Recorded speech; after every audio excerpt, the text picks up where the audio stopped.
Hi everyone, it's Stacy from Peony Lane Designs, and I'm sitting at this really weird and awkward angle because it's dark out and I wanted to film and there's no good way to not have a glare on my glasses, so sorry.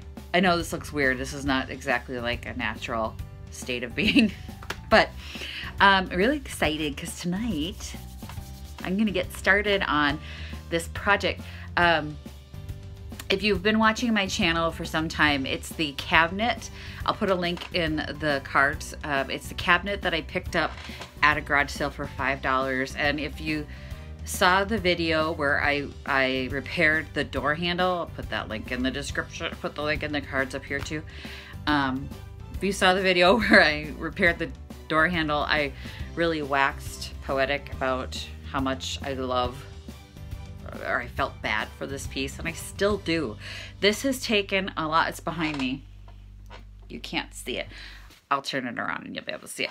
But it's taken me a lot more time. It's also the one that I removed the veneer from. There's another video on this one, so I'll put the link in the cards on that one as well.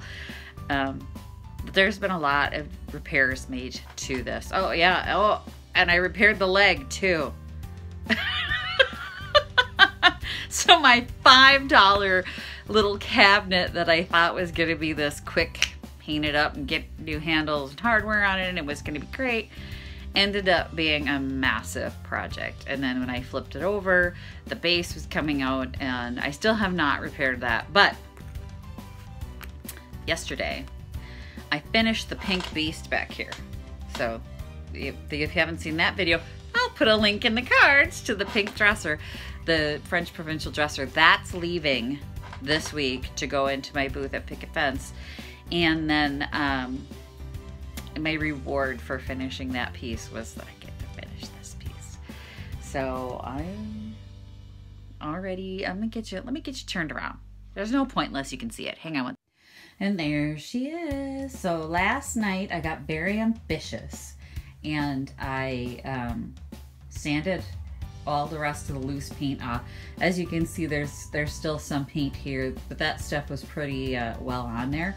And then what I did was I went over the whole piece with Bungalow 47's clear primer, because there's two reasons. Because some of the paint didn't come off and I didn't want to strip it all. I didn't want to get any chemical stripper on there. So I wanted to make sure that that stuff stayed put. And I used Bungalow 47 clear coated the whole thing, inside out, everything. Sanded the whole thing down, gave it a clear primer. Their clear primer stays tacky. So right now I'm gonna be putting the paint on and it'll stick really well. I wanted to show you the door too.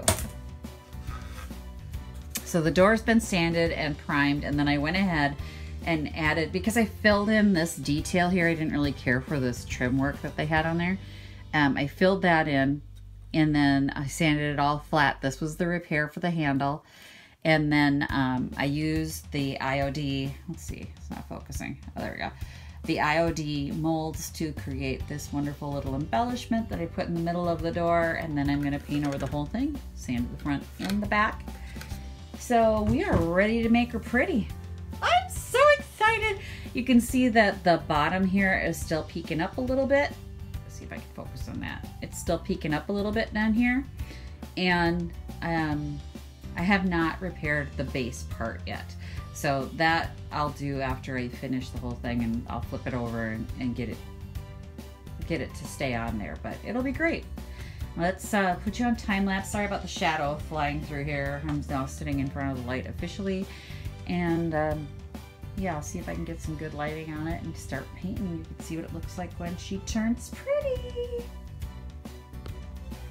Okay, so if you're new here, you don't know this about me yet, but some of you who have watched me for a while know I have color atrophy when it comes to picking colors for things. So this one's getting a wonderful coat of Clawfoot Tub, which is, it's white, y'all. It's gonna be white. It was white before, as you can see, and I think that was a good choice for this piece. However, because it'll give it more possibilities as far as where it can be. However, whoever did it before just, you know, didn't know what they were doing. So we are gonna give it a nice coat of paint that's gonna stick and not flake off, and it's gonna be great.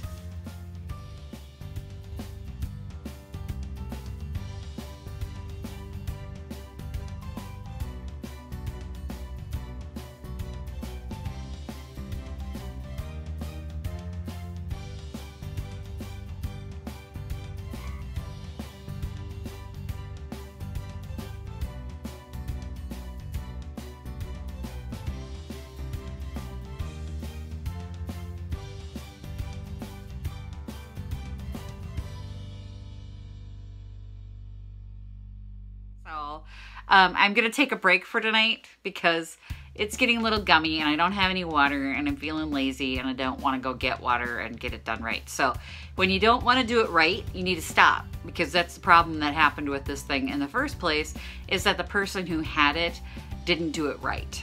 So I'm gonna stop and not be that person that's gonna continue on doing it wrong.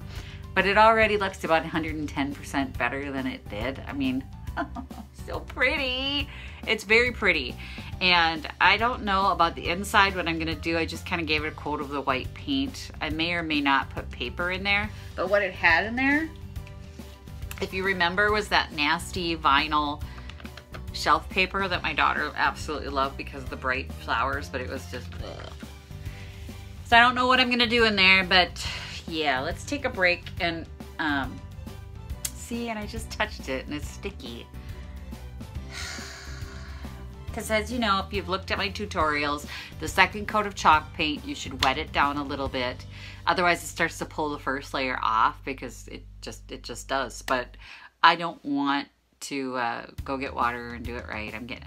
It's really late right now. I hate to break the news to you, but I work sometimes in the middle of the night to get pieces done. And it's the middle of the night and I want to get this done, but I also want to get it done correctly. So at this point where I'm feeling lazy and I don't want to do anymore, it's time to take a break, go write a blog post or do something, and I'll come back tomorrow and show you guys what I'm doing.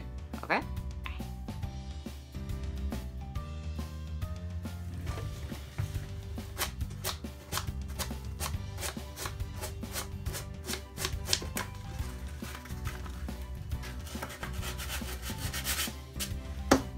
Okay, so we're on day 2.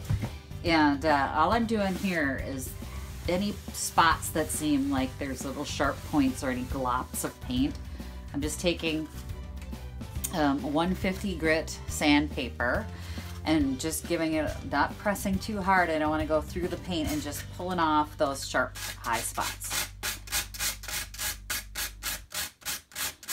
I think that's the part that a lot of people forget, is you want to make sure your finish is as smooth as possible. So you're just basically going to take your hand and run it over the piece, and if you find any high spots, or your finger will feel it before your eye will see it. So I can feel that there's one right here.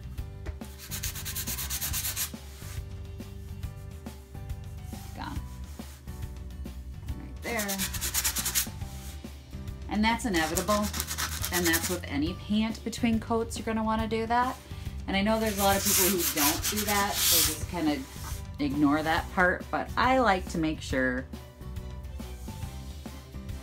especially for this pretty thing that's been mistreated its whole life, let's make sure she's as pretty as possible. And as you can see, I didn't go through the paint. I didn't take off any layers. All I'm doing is getting that high spot off. So there was a big glop right here that I got off before I turned the camera on. And there's a sharp spot right there. And a lot of times it's simply just hitting it with the paint. There's another one right there. Or hitting it with the sandpaper lightly. Sometimes at the first brush they'll fall right off because they're not really on there. They're just, you know, if your paint started to dry and left a little bit of dry goop. Oh, look at that one. You're gonna hear that one. You don't necessarily notice it while you're painting, and you wouldn't want to do anything to it while you were painting anyway, because then it's too gummy. I'm basically just running my hand along it, finding any high points. And if you run your hand along it and there's a little sharp piece of paint like right there. And this is what I'm going to do before I take today's and put today's coat of paint on. Make sure it's as smooth as possible. I will do this again before I do the clear coat. So, I feel pretty good there. It's time to paint.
This thing is really testing my patience, and I love her, but now look what's happened when I put the clear coat on.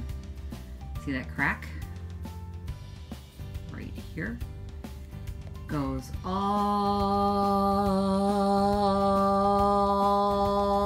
the way across. And it wasn't, I didn't see it when I painted it. So now it's showed up with the clear coat. Look at all those cat hairs I gotta get off there. Oh, the cat hairs. Ugh. I have to sand those off. So, what to do with that? I don't know. She may end up getting a shabby chic look because I don't really want to fill that crack right now that we're on the final clear coat stage, and that would be a lot. And she's already been a huge pain in my butt. So I think I'm gonna end up sanding off some edges and giving her a shabby chic look. So it's the only thing I can do.